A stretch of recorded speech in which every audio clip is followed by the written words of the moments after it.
नमस्कार दोस्तों।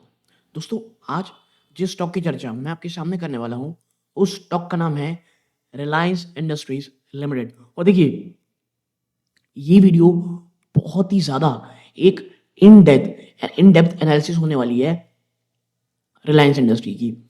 चाहे वो ग्रीन हाइड्रोजन हो गया, चाहे वो जियो की लिस्टिंग हो गई, इसके साथ-साथ आप देखेंगे जो रिटेल बिज़नेस है। और अगर आप एक ऐसे इन्वेस्टर हैं जो रिलायंस इंडस्ट्री निवेश करने की सोच रहे हैं या ऑलरेडी इन्वेस्टेड हैं और आप देखना चाहते हैं कि भई आने वाले जो नेक्स्ट 2 से 3 क्वार्टर्स हैं, उसमें वो कौन-सी चीज़ें हैं, चाहे वो मार्जिन हो गई या बिज़नेस हो गई। और जब मैं वीडियो रिकॉर्ड कर रहा हूँ, खबर ये आ रही है कि जो वेनेजुएलन जो ऑयल है, जो वो सेल होगा, उसके लिए रिलायंस इंडस्ट्रीज़ का नाम आ गया है। ठीक है? तो बहुत इम्पोर्टेंट चीज़ें यहाँ पे हम चर्चा करेंगे। देखिए, रिलायंस इंडस्ट्रीज़ एक बहुत बड़ा बिज़नेस है। ठीक है? तो यहाँ पर एक-एक चीज़ को अच्छे से चर्चा करने की ज़रूरत है। आपसे दरख़्वास्त है, इस वीडियो को भले ही टुकड़ों में देखें या 2x स्पीड में देखें, बट वीडियो को पूरा ज़रूर देखिएगा। ठीक है? बहुत, बहुत ज़्यादा इन्फॉर्मेटिव होगी, क्योंकि जो इन्फॉर्मेशन है, चाहे वो ब्रोकरेज रिपोर्ट से हो गई, चाहे वो जो न्यूज़ रिपोर्ट हो गई, इसके साथ-साथ आप कह सकते हो जो एआई के थ्रू भी हमने रिपोर्ट या न्यूज़ पाई है, उन सबको कंपाइल करके आपके सामने रखा है। आप बस इस वीडियो को लाइक करें और हाँ, इस पूरे वीडियो को सिर्फ़ अपने रिसर्च के लिए एज़ अ एजुकेशनल पर्पज़ लें। कोई भी पोज़ीशन बनाएँ, अपने वित्तीय सलाहकार सलाह ज़रूर लीजिएगा। ओके? नाउ अब आगे बढ़ के चर्चा हम करते हैं। देखिए, रिलायंस इंडस्ट्रीज़ आज भी 2% से ज़्यादा गिरा है, ठीक है? और वो भी जब जब वेनेजुएलन ऑयल की खबर आ चुकी है, उसके बाद भी।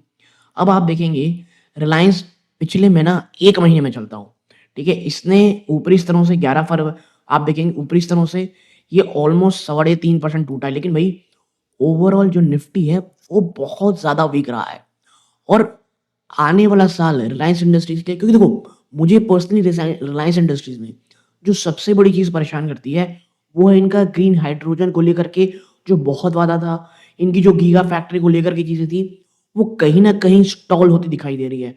कुछ पॉज़िटिव चीज़ दिख रही हैं, इसके साथ-साथ हमको पता है कि भई एक जिसकी खबर की चर्चा कम लोग कर रहे हैं, ये जो चिले के साथ भारत का जो एफटीए होने वाला है, जिससे हमें बहुत अच्छी मात्रा में एक लिथियम मिलेगा और कुछ रेयर अर्थ मिलेंगे, वो कहीं न कहीं पूरी आप कह सकते हैं इंडस्ट्री के लिए अच्छा होगा। बट एक बात जो रिलायंस इंडस्ट्री की आपको समझनी पड़ेगी, वो डील करने में बहुत अच्छे हैं। यानी देखो, रिलायंस इंडस्ट्री एक इनोवेटिव प्रोडक्ट नहीं बना सकती, वो डील बहुत अच्छी करती है। और जब मैं डील कहता हूँ, चाहे वो पॉलिटिशियन के साथ हो, चाहे वो आप कह सकते हैं लोगों के साथ हो या कंपनीज़ के साथ हो, ये रिलायंस इंडस्ट्री की सबसे बड़ी स्ट्रेंथ है। और वो बहुत इंडस्ट्रियल डिसरप्टिव काम करते हैं। तो क्या ये चीज़ें आगे काम आएँगी कि नहीं आएँगी? आइए एक-एक करके चर्चा करते हैं। ओके? नाउ रिलायंस इंडस्ट्री लगातार एक अनडिस्प्यूटेड हेवीवेट बना हुआ है इंडिया मार्केट की। बट वो करेंटली ना एक बहुत बड़े स्ट्रक्चरल शिफ्ट के थ्रू गुजर रहा है, जहाँ पर वो सिर्फ़ एक ट्रेडिशनल एनर्जी जायंट नहीं, बल्कि टेक्नोलॉजी और ग्रीन एनर्जी पावर हाउस बनता हुआ दिखाई आपको दे सकता है। इसके साथ-साथ जिसकी चर्चा बहुत कम लोग कर रहे हैं, वो है मैनेजमेंट। देखिए, बात ये सही है कि जो मुकेश अंबानी जी हैं, वो कंसोलिडेट करके अपनी फैमिली को आगे बढ़ रहे हैं, ठीक है? बट उसका क्या असर होगा, उसका क्या मानना है, क्या ये वाक़ई बेनिफिशियल होगा या किसी एक प्रोफेशनल को लाना चाहिए, इस टॉपिक में हम बात करेंगे। देखो, ये जो थर्ड क्वार्टर एंड हुआ, वो स्टोरी है रेज़िलियंस की। इनके जो ट्रेडिशनल सेगमेंट हैं, उसने कहीं न कहीं ऑफसेट किया, जो एक बहुत ही स्लाइट मार्जिन प्रेशर आया कंज्यूमर फेसिंग बिज़नेस में, जैसे रिटेल हो गया, इस प्रकार की चीज़ हुई। आप रेवेन्यू देखेंगे, उसमें ईयर ऑन ईयर 10.5% का जंप है। और देखो, 10.5% देख के बहुत ज़्यादा एकदम अरे ये तो क्या ही ग्रोथ है। आपको समझना पड़ेगा, ये एक बहुत बड़ी कंपनी है। एग्ज़ाम्पल ये है, यूएस अगर 1.5-2% भी ऊपर चलता है ना, उसकी जीडीपी ग्रोथ होती है, वो अपने आप में बहुत बड़ी होती है, ठीक है? क्योंकि वो इतनी बड़ी बन चुकी है। क्वार्टर ऑन क्वार्टर 4% ग्रोथ है, EBITDA almost flat, net profit 2.6% की ग्रोथ आई है। एबिटा मार्जिन आप देखोगे, तो भाई साहब ये सवा 17% है, 18% से कम हुई है और क्वार्टर ऑन क्वार्टर 17.4 से भी कम है, ठीक है? तो ये जो स्लाइड प्रेशर आया ना, ये और ज़्यादा बढ़ सकता था एबिटा मार्जिन में, अगर इनका जो ट्रेडिशनल बिज़नेस है ऑयल टू केमिकल, वो साथ नहीं देता। तो ठीक है, अब बात कर लेते हैं सेगमेंटल परफॉर्मेंस की। तो देखिए, इनका जो ऑयल टू केमिकल बिजनेस है, 1 मिनट, इनका जो ऑयल टू केमिकल बिजनेस है, ये सबसे बड़ा स्टैंड आउट परफॉर्मर रहा है इस क्वार्टर में।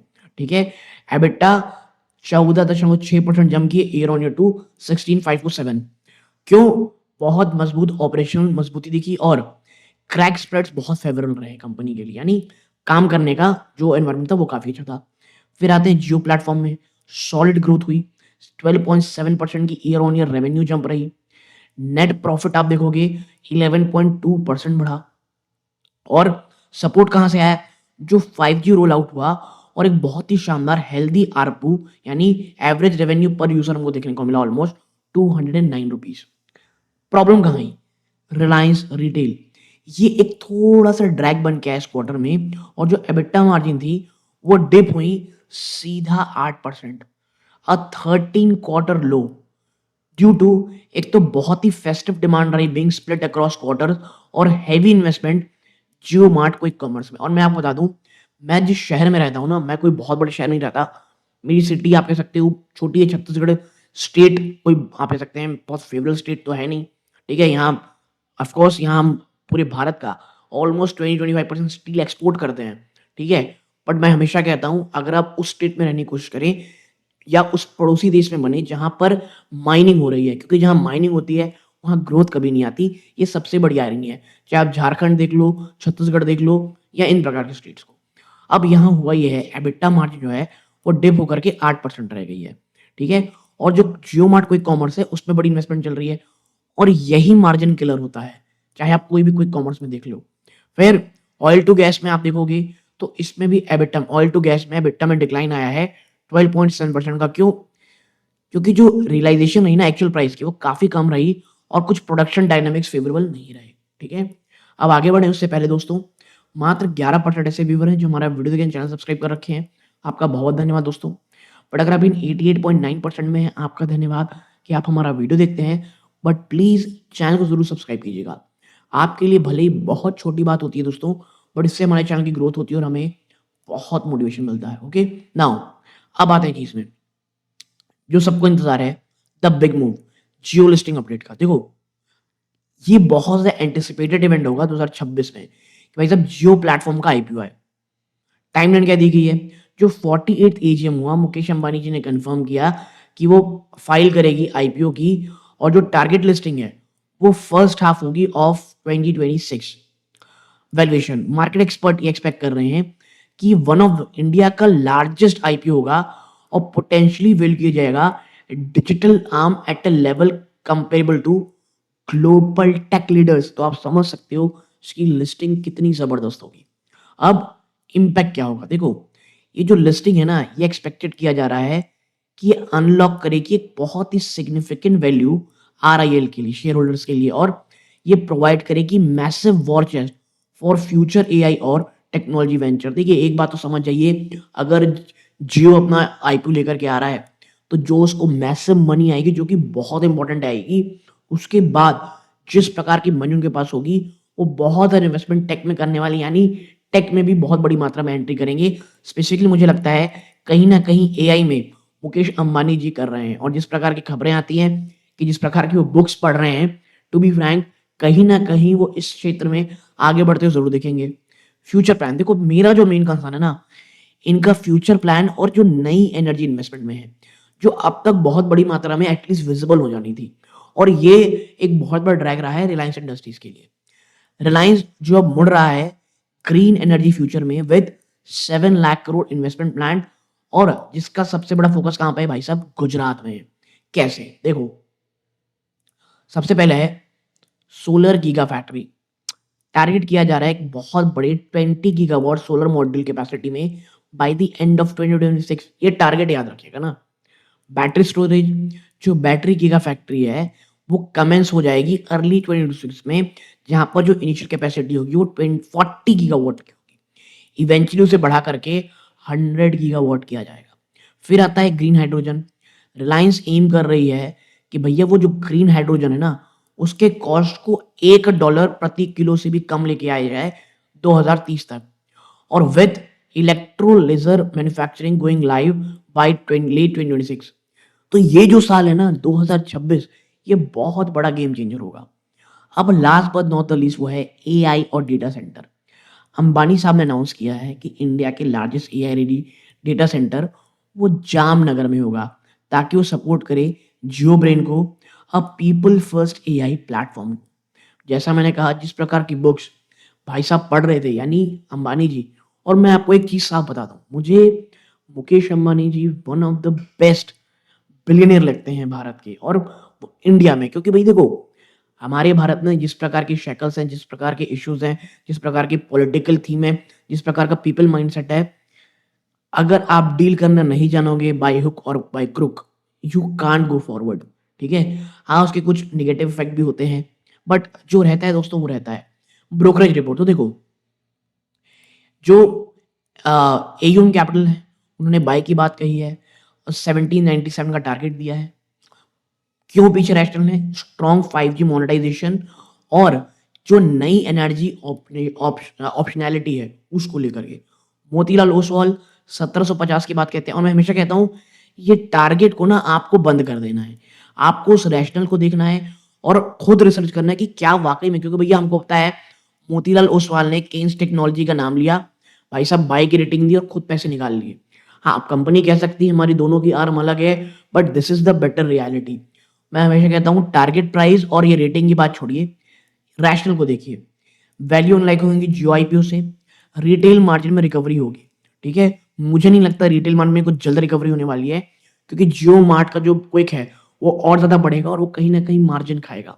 फिर बीओबी कैपिटल वो कह रहा है ऑयल टू केमिकल फंडिंग से लगातार कैश फ्लो आता रहेगा और कुछ नया एनर्जी कैपेक्स। जियो जी तक ऐसा है जिसने बहुत कंजर्वेटिव टारगेट दिया है। क्यों? क्योंकि वो फोकस कर रही है, फोकस ऑन स्ट्रक्चरल शिफ्ट। और मैं पर्सनली, मुझे सबसे अच्छी लाइन यही लगी, रिलायंस इंडस्ट्री में बिल्कुल ये जा सकता है टारगेट को। मैं हमेशा कहता हूँ स्टॉक प्राइस चाहे गिर भी सकता है, भले ही धंधा अच्छा चल रहा हो, ऊपर भी जा सकता है भले ही धंधा बेकार चल रहा हो, बट ये स्ट्रक्चरल शिफ्ट कैसे होगा, क्या 2026 टारगेट पूरे होंगे कि नहीं होंगे, ये देखना रहेगा। ठीक है? अब बात करें टेक्निकल एनालिसिस की, तो भाई साहब देखो, बात यही है, करंटली स्टॉक कंसोलिडेशन फेज में है, लेकिन वो ट्रेड कर रहा है अपने 200 डे ईएमए के, जो इसे लॉन्ग टर्म बुलिश बनाता है, लेकिन 50 डे और 100 डे ईएमए लेवल्स में रिजेक्शन फेस कर रहा है। आरएसआई करंटली 52 है, जो न्यूट्रल मोमेंटम दिखाती है, ना ये ओवरबॉट है ना ये ओवरसोल्ड है। सपोर्ट की बात करें, देखो ये जो भी है ये एआई जनरेटेड है। ठीक है? यहाँ पर मेरी कोई बाइंग और सेलिंग रिकमेंडेशन नहीं है और डिस्क्लोजर रूप में मैं ना ट्रेड करता हूँ ना मुझे ट्रेड आता है, और फ्यूचर ऑप्शन की तो बात ही छोड़ दीजिए। ठीक है? स्ट्रॉन्ग सपोर्ट है 1430 से 1410 में। अगर यहाँ आ जाता है रिलायंस इंडस्ट्री, ये मुझे बहुत अट्रैक्टिव लगता है। इमीडिएट रेजिस्टेंस 1480 और मेजर 15 से 1550, ये साइकोलॉजिकल भी है और रीसेंट स्विंग हाई भी यहीं गया हुआ था। ठीक है? अब देखो वो कौन सी चीज़ है जो आपको वाकई ट्रैक करनी है अगर आप एक लॉन्ग टर्म इन्वेस्टर। पहला, जियो आईपीओ लिस्टिंग। आप ड्राफ्ट रेड हियरिंग प्रोस्पेक्टस देखिए कमिंग मंथ्स में। रिटेल मार्जिन आपको देखना पड़ेगा, क्या जो 8% का मार्जिन फ्लोर है वो होल्ड करवाती है, या जो क्विक कॉमर्स है वो लगातार कैश जलाता रहता है। जैसा मैंने कहा, मुझे नहीं लगता ये रुकने वाला है, बट क्या ये 8% बचेगा ये हमको देखना पड़ेगा। न्यू एनर्जी माइलस्टोन, आप देखिए क्या एक्चुअल कमिशनिंग हो रही है सोलर और बैटरी प्लांट की जामनगर में। फिर है out to chemical margin, monitor कीजिए कि जो ग्लोबल क्रूड और क्रैक स्प्रेड्स हैं एज द रिमेन्स, ये सबसे बड़े कैश इंजन रहने वाले हैं। और मुझे लगता है कहीं ना कहीं जो ओटीसी मार्जिन है वो और ज़्यादा बढ़ती दिखाई देगी, क्योंकि वेनेजुएलन ऑयल भी आती दिखाई दे रही है। तो ये तो हो गई बहुत आम बातें। अब देखते हैं कि भाई इनसाइड, रियल इनसाइड पिक्चर क्या है रिलायंस इंडस्ट्रीज की 2026 में। तो आपको सिर्फ ना ये जो हेडलाइन मैंने बार बार कहा है कि भैया ये कंपनी जो है नेट डेट फ्री हो जाएगी, हेडलाइन, और जियो आईपीओ की हाइप, बहुत से brokerage report are paid to be optimistic. ठीक है? बहुत से लोग, हमको पता है कि उन्हें पैसा ही दिया जाता है भी ऑप्टिमिस्टिक रहो और कुछ फ्लैशी न्यूज़ लव जैसे वर्ल्ड रिचेस्ट नैरेटिव ये चलाते रहिए। But as a retail investor भाई साहब ना, हमको between the line, under the hood जो रियलिटी देखनी है। तो देखो, सबसे पहली चीज जो हमको देखनी है यहाँ पे, डेट वर्सेस लायबिलिटी डिस्टिंक्शन। देखो, रिलायंस अक्सर हाईलाइट करती है कि एक conservative net debt to EBITDA ratio जो करेंटली 0.6 टाइम्स है, बट इससे यूजुअली एक्सक्लूड किया जाता है स्पेक्ट्रम लाइबिलिटी से। देखो रियलिटी क्या है, जब आप इंक्लूड करते हो डिफर्ड स्पेक्ट्रम पेमेंट जो गवर्नमेंट को करनी है, फिर लीज लाइबिलिटीज, तो जो टोटल लाइबिलिटी ना वो बहुत ज्यादा हाई है देन रिपोर्टेड। और कहीं ना कहीं जो नेट डेट है, और कहीं ना कहीं जो पिछले लंबे समय से रिलायंस बोल रही है हम इतना निवेश करें नहीं करेंगे, निवेश करेंगे, चाहे वो सोलर में हो गया, ग्रीन, वो इसीलिए नहीं कर रही है क्योंकि वो इस वर्ड को बढ़ाना नहीं चाहती। अभी मैटर क्या करता है, देखो जब हाई इंटरेस्ट रेट गवर्नमेंट हो ना, तो ये जो नॉन डेट लाइबिलिटीज है ये बहुत बड़ा कैरी करती हैं कॉस्ट, यानी आपको फाइनेंस कॉस्ट देना है। वाइल आरआईएल जो है ये प्रीपे कर रही है कुछ अपने टोटल जो लाइबिलिटी इक्विटी है। ये मैट्रिक को आपको प्लीज देखना पड़ेगा। फिर आते हैं the free cash flow horizon trap. ये क्या है, देखो रिलायंस इस स्टेट में है एक परमानेंट कैपेक्स के। उन्होंने करेंटली फिनिश किया है 4G साइकिल और सीधा जंप किया 5G को, और अब वो बहुत बिलियंस ऑफ डॉलर लगा रही है न्यू एनर्जी गीगा फैक्ट्रीज में। तो इनसाइड पिक्चर क्या है, देखो पिछले 10 सालों में रिलायंस का जो फ्री कैश फ्लो है वो अक्सर निगेटिव रहा है या इतना कम रहा है। क्यों? क्योंकि हर एक पैसे को री इन्वेस्ट कर रही है, और एंड देन सम। रिस्क क्या है, देखो आप इसेंशियली बैट करते हो नेक्स्ट साइकिल पे जो अभी ग्रीन हाइड्रोजन है या एआई है, और वो will finally be one where they stop spending और स्टार्ट करना शुरू करेंगे मैसिव डिविडेंड्स को। हिस्ट्री सजेस्ट करती है वो हमेशा ना नई गीगा प्रोजेक्ट को फंड करेंगे, यानी आप एक ऐसी कंपनी निवेश कर रहे हो जो लगातार कैपेक्स एक्सपेंशन के मोड में रहने वाली है। तो डिविडेंड और कैश फ्लो कहीं ना कहीं यहाँ बहुत कम रहेगा या निगेटिव रहेगा। और मुझे पर्सनली रिलायंस इसी कारण पसंद है, ये थक के बैठने वाली कंपनी नहीं है, लेकिन उसके साथ जो रिस्क आते हैं वो आपको ध्यान में रखना है। अब आते हैं क्या, the quick commerce, the margin assassin in retail. देखो आपको समझना पड़ेगा, you will hear news about कि भैया Jio Mart 1.6 million order a day ले रहा है। ये सुनने में बड़ा अच्छा लगता है, पर जब आप मार्जिन देखोगे ना आपको समझ में आएगा द बैड। देखो रिलायंस रिटेल का जो एबिटा मार्जिन है वो 13 क्वार्टर लो आया है 7.06 में रिसेंटली। क्यों? क्योंकि जो क्विक कॉमर्स है ना 10% डिलीवरी, ये बहुत बड़ी मात्रा में कैश बर्निंग मशीन बन चुका है। आरआईएल कैनिबलाइज कर रही है अपनी खुद के हाई मार्जिन को। कैश एंड कैरी और फिजिकल स्टोर प्रॉफिट ये लगातार फाइट कर रहे हैं ब्लिंकिट और ज़ेप्टो से। वो विन तो कर रहे हैं ऑन स्केल बट लूज कर रहे हैं क्वालिटी ऑफ अर्निंग में इन रिटेल सेगमेंट। देखो लेकिन मुझे लगता है रिलायंस रिटेल की ये ताकत जो है ये लगातार बढ़ने वाली है, और वो कहीं ना कहीं और खुद के ब्रांड निकाल करके बहुत सारी चीजें रिलायंस रिटेल इतनी जल्दी जल्दी कर रहा है कि लॉन्ग टर्म में अगर चीजें जिस तरह चल रही चलती रहती हैं तो फायदा करेंगे। क्यों? स्विगी और जो इंस्टामार्ट आप कह सकते हैं ये खुद ही ब्लिंकिट अब खुद ही ऑफलाइन स्टोर में आ रहे हैं, तो ऑलरेडी रिलायंस के पास ऑफलाइन स्टोर है। Now the cannibalisation of the cash cow. देखो अभी भी चीजें साफ है, ऑयल टू केमिकल सेगमेंट ये आप कह सकते हो तमाम बिजनेस के लंच को पे कर रहा है, यानी जो भी कैश यहाँ जनरेट हो, जैसे आईटीसी है वो टबैको से जितना बिजनेस कमाता है, जितना कैश कमाता है वो अन्य को बांटता है, और यहाँ पे भी वही हो रहा है। ठीक है, और देखो जो सडल शिफ्ट रिलायंस पुश कर रहा है ग्रीन एनर्जी को, ये सिर्फ एड ऑन नहीं है बल्कि ये सर्वाइवल मूव है। ग्लोबल डिमांड ट्रेडिशनल फ्यूल्स के लिए अब पीक हो चुकी है। रिलायंस इफेक्टिवली ट्राई कर रहा है कि वो रिप्लेस करे खुद के हाई मार्जिन ओटे बिजनेस को विद न्यू एनर्जी बिजनेस जहां पर जीरो प्रूवन मार्जिन है। ठीक है, जीरो प्रूवन मार्जिन।